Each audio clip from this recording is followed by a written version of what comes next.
Phantom Menace in 3D. Right. I hope the review's going to pick up a bit. No, okay, fine. So, years and years ago, you and I were working at Radio 1, okay? And Radio 1 had a poll in which the audience voted for their favourite movie of all time, and Star Wars won. Unsurprisingly. Okay? Star Wars got twice as many votes as the next, the number 2, which was The Godfather, okay? So it didn't just win, it properly landslide victory, okay?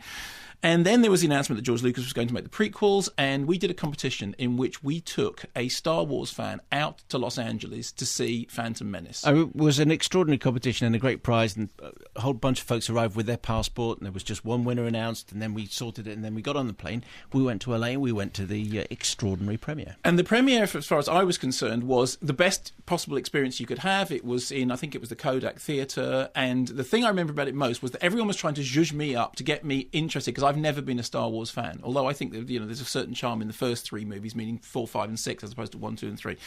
And in order to they had got Linda Blair on the phone, because George Egg&Two Bacon vaguely knew you're going to have to explain. He was the producer of the Radio 1 programme. The whole thing was his. No one's going to know who he is. No, but I was passing over it swiftly. Now you've held it back.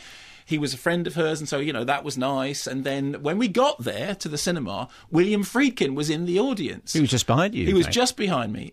And my main memory of the film was 2 things happened. First one was, the film is backstory, because there are 3 prequels to the first Star Wars movie, okay? This is the first of the prequels, so you've got 3 movies full of backstory. That's 6 hours of film backstory, right?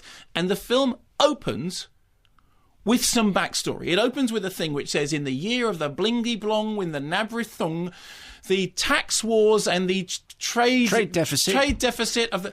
You're going, what? Greek bailout. Hang on, the titles haven't even started yet, and already I'm underwhelmed by backstory, and you're telling me that it's going to be a film about taxation? Yeah, and these are all the words that in Star Wars style are disappearing into the horizon. You're thinking, hang on, can you bring them back again? The trade embargo of the it's like a Europe, like some kind of European Parliament meeting, and the film hasn't even started yet. And then the film began. Here's a clip. How feel you? Cold, sir. Afraid, are you? No, sir. See through you. We can. Be mindful of your feelings. Your thoughts dwell on your mother. I miss her. Afraid to lose her, I think.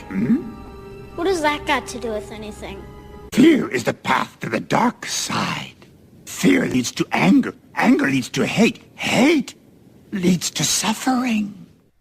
My name is Frosty Bear. So, Muppets coming Frank up in this. Oz. Exactly.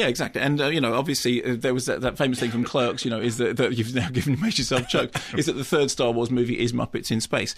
Anyway, so we took this guy, and he went... the first thing that happened was William Friedkin fell asleep and snored really loudly. The second thing that happened was I thought, I can't believe how bad the dialogue, how bad the acting is.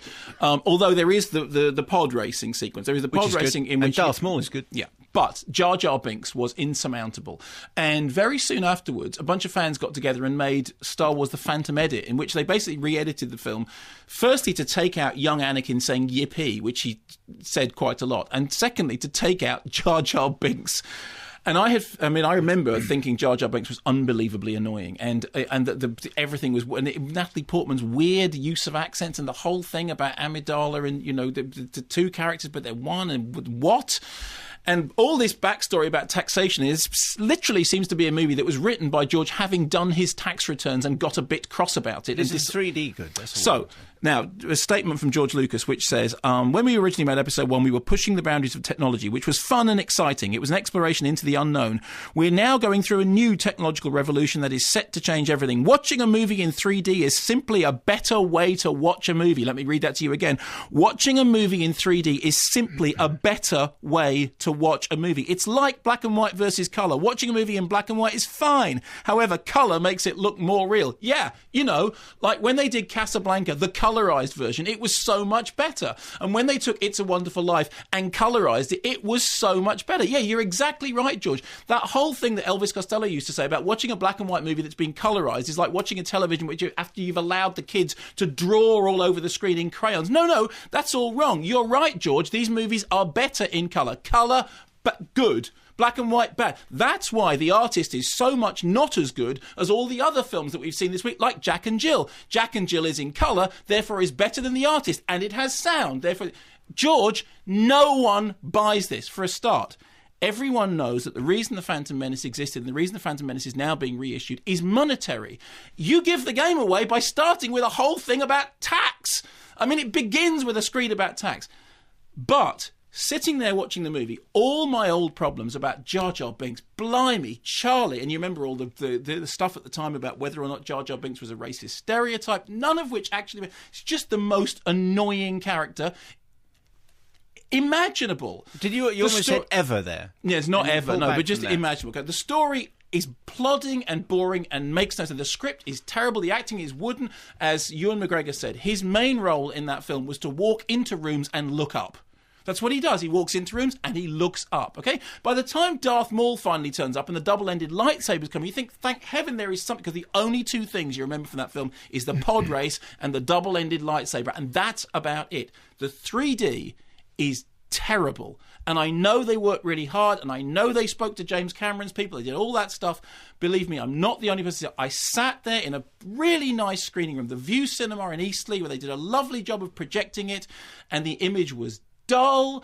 And so now, when we saw it the first time in what was then the pristine version, the best you're ever going to see it in, I'm pretty sure it was the Kodak Theatre on Hollywood Boulevard, with the greatest Star Wars fan in the world. And we came out of that, and he said, and you remember this, because this has been attributed to me, but you'll remember this. What did he say about it? The guy... Well, I don't recall this. This is what you're telling me that I remember that I heard from the moment that he said came out. It wasn't terrible. It wasn't terrible.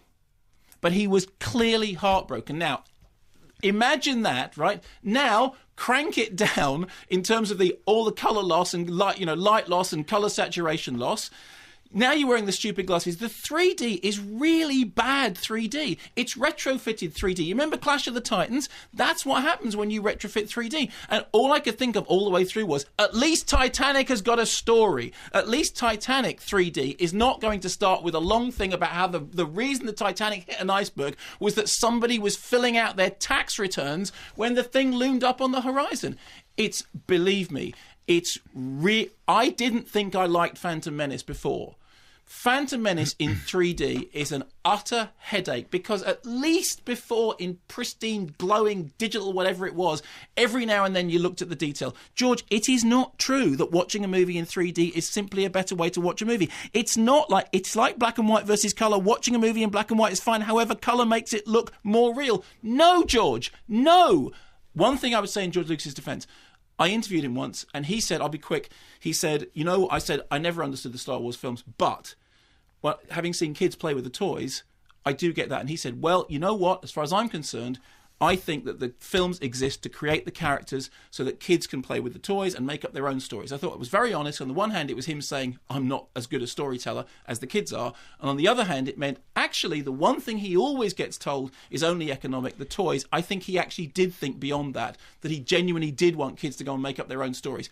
Please make up your own stories with your toys at home in 3D. They will be better than this. Just one point from John Armstrong, and then we'll do the travel from Orna in just a moment. And if John Armstrong were here, he'd probably say, yeah, all that. There's another bigger point. Okay. He says the thing that he really objects to is the decision to release the Star Wars movies in 3D in chronological order, rather than the order in which they were made. Does Lucas not realise that for many children it may be the first time that they've seen a Star Wars movie, and if you show them the films chronologically, then they will not experience... Get bored. No. The enormous twist at the end of Empire Strikes Back when Darth Vader tells Luke... I'm doing my best to avoid giving away the plot, says John here. It's a sledge. He's a ghost. But, exactly, turns out he's a ghost. But that's the whole thing. And first-timers will simply think, yeah, I know, I've seen Revenge of the Sith. That's so that huge twist, the most famous twist in this whole sequence, won't Twisteth exist. Not. Exactly. John McAnally in Egham. I'm a huge Star Wars fan, was really looking forward to this 3D version, not being averse to 3D like some people. in capital letters. Utter, utter, utter waste of time. Simply just a crude and vulgar money-making exercise. I want my money back. Yep. There you go.